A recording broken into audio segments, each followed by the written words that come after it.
Hey, I'm here to confess that I have a sweet tooth, and it's out of this world.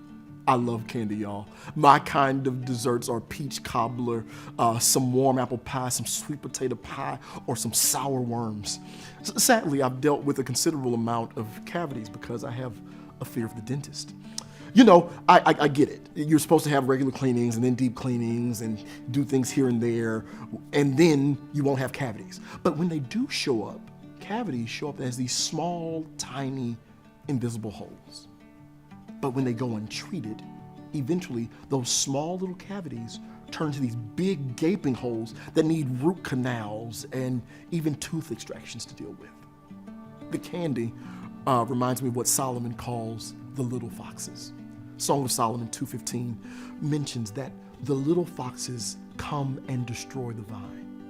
The book of Solomon is largely about two people falling in love, but many scholars also take it as a pointer of God's love for his bride, his people, which is us.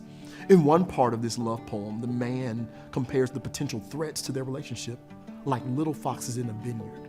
In our relationship with God, in our growth journey, that is where the threat lies. Sometimes you can have good intentions and have a good marriage and good character, good judgment, and on paper be good across the board.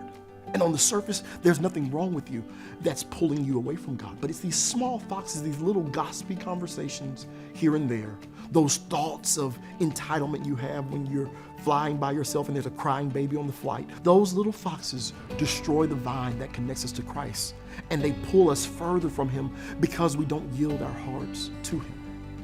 Instead of it being this little thing, this little issue, by the time you turn around and realize it, you've become a person that you're not proud of. And it wasn't this big bear that ran through the garden of your life. It wasn't some hippopotamus that was stomping through the field of your life. It was just these cute little foxes that spoiled the vine.